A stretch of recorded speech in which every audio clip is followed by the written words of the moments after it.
Salut, c'est Trado, content de vous retrouver pour la mise à jour de l'analyse technique du SP500, du Nasdaq et du CAC 40. Le rallye de fin d'année est toujours en cours, toute proportion gardée. Je vous rappelle que le rallye de fin d'année, statistiquement et historiquement, c'est 1,2% de gagné entre le 25 décembre et le 3 janvier. Donc bon, pour l'instant, rien ne permet de dire que ça ne sera pas atteint. Néanmoins, et ça sera l'objectif finalement de la petite parenthèse que j'aimerais ouvrir aujourd'hui, on va voir que les signaux d'attente sont interprétés comme des signaux très pessimistes par un nombre croissant d'investisseurs et de traders. J'y reviens un petit peu plus tard. Pour l'instant, comme vous pouvez le voir, le SP500 a subi une baisse de 0,4%. C'est anecdotique, mais il est vrai qu'alors même que l'on venait d'inscrire un plus haut historique 2 séances d'affilée ici et là, le fait de revenir en dessous des précédents niveaux historiques, forcément ça fait pas très plaisir, d'autant que ça se fait avec un gap. Je ne passe pas de temps sur l'actualité parce qu'il n'y en a pas eu, rien d'important. Alors j'aimerais vous dire deux choses ici. Tout d'abord, vous savez, quand on inscrit des records, comme ça a été le cas ici et là, généralement, pas toujours, mais généralement, c'est un très bon signe. Ce qui se passe après un record, c'est généralement un nouveau record. Dans la tête des gens, dans la tête des investisseurs, des petits porteurs, un record, c'est malheureusement le signe que c'est un piège et que le piège va se refermer et que ça va descendre. Mais c'est pas ce que montrent les faits en général. Je vous montre quelques exemples ici. Ok, si on regarde ce qui s'est passé, ne serait-ce qu'en 2025, ok, eh bien, on est rentré en mode record historique ici. Et à partir du moment où on est rentré en mode historique ici, c'était en juin, vous voyez, record, puis une petite consolidation, puis un record, puis une consolidation et un record, une consolidation, un record, une consolidation, un record. Et lorsqu'il n'y avait pas de consolidation, c'était record, etc. L'idée selon laquelle les records sont un préliminaire à une chute ne tiennent pas. Ok, l'épreuve des fers. Bien sûr, vous allez toujours trouver des contre-exemples. Par exemple, là, vous allez dire, ah oui, mais regarde ici, il y a eu un record, puis après on a vu les cours s'effondrer. C'est vrai. À chaque fois, vous allez pouvoir trouver des contre-exemples. Je suis en train de remonter dans le temps. Voilà, vous allez dire, là, il y avait un record, et puis derrière, ça s'est effondré. Oui, c'est vrai. Mais pour une fois où ça s'est effondré, vous avez eu des records sur records sur records, conso record, etc. Et je pense pas que pour l'instant, on puisse envisager que l'année 2026 sera une année de baisse. Alors maintenant, c'est ça que je voudrais dire. Okay, une petite parenthèse, c'est la fin de l'année, vous avez un peu plus de temps pour réfléchir à ce genre de choses, moins la tête dans le guidon. Vous devez savoir que lorsque vous arrivez en bourse, okay, alors je ne suis pas du tout un spécialiste, je vous livre ça de manière très résumée. Si vous voulez compléter ce que je dis parce que c'est votre domaine, n'hésitez pas dans les commentaires. Nous sommes ici face à une sorte de malédiction que l'on traîne génétiquement ou par habitude depuis des millénaires. C'est-à-dire que nous qui sommes là, nous les humains qui sommes là, avons un biais de négativité qui nous a été transmis de génération en génération et qui remonte à très loin. Très loin, ça veut dire que voilà, quand nos ancêtres s'approchaient d'un point d'eau, ils ne pensaient pas uniquement à aller s'abreuver. Ils pensaient où est le crocodile qui va me sauter dessus, où est le tigre à dents de sabre qui n'attend qu'une chose pour me sauter sur le dos, où est le serpent qui va se lever autour de moi pendant que je vais me baisser, etc. L'idée, c'est que il y a une sorte d'asymétrie entre les bonnes choses et les mauvaises choses. Les bonnes choses, c'est bien. Les mauvaises choses, c'est potentiellement la mort.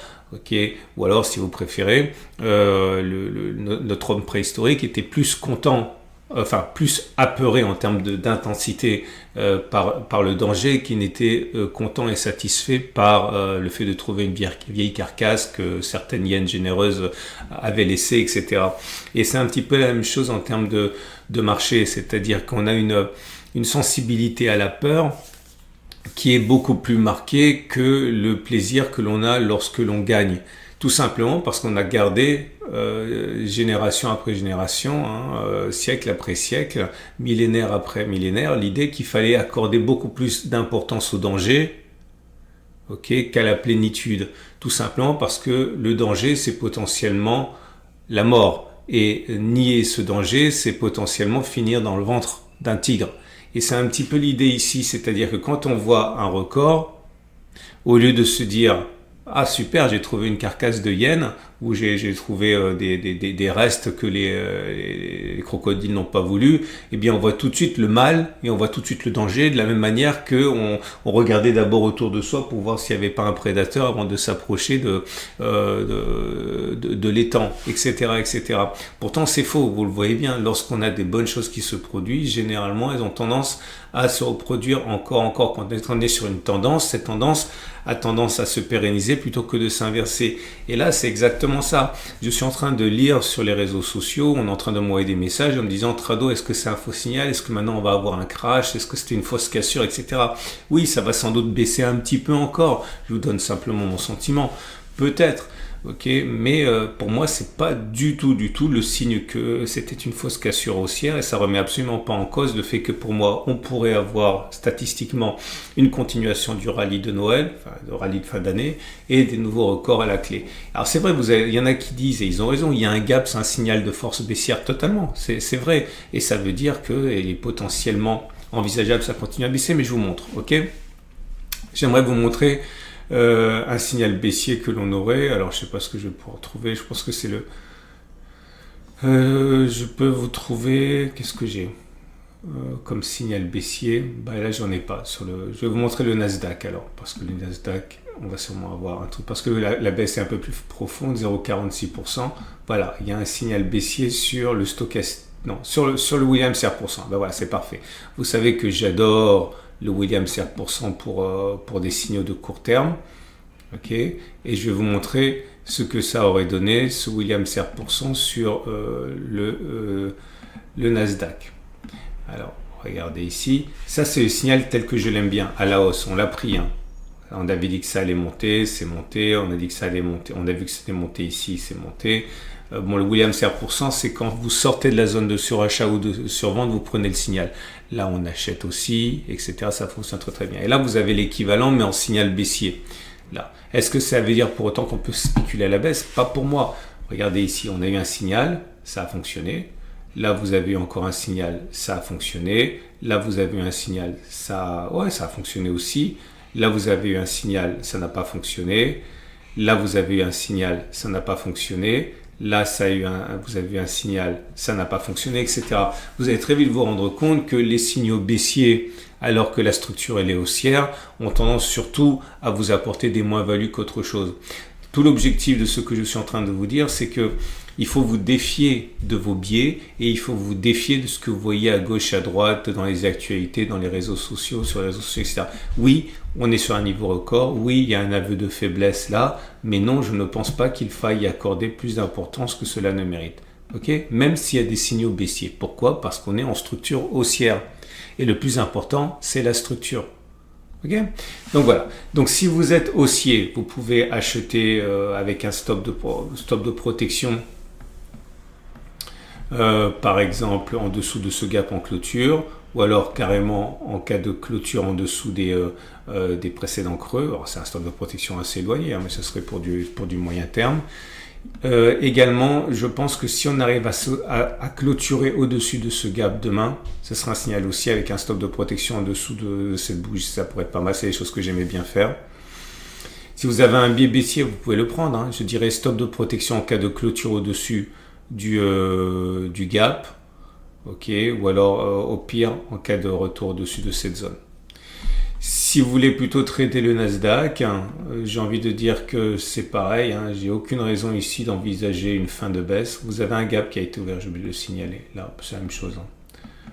Regardez ici.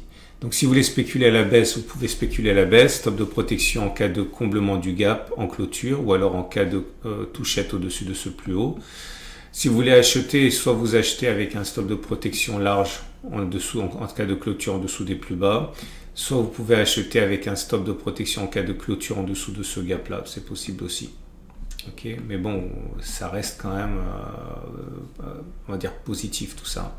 Et pour le CAC 40, ah oui, je vous montre parce que je l'ai sous les yeux. Ça, c'est le Magnificent 7. J'aime bien vous le montrer de temps en temps parce que c'est ça qui tient le marché. Hein. Les 7 magnifiques, et vous voyez, la structure, elle est toujours haussière. Il n'y a aucune raison d'envisager en clôture. Hein, regardez, là c'est le niveau de clôture. Vous voyez, on a fait une touchette, on a cassé en séance, mais on n'a pas cassé en clôture. Donc la structure elle est toujours haussière.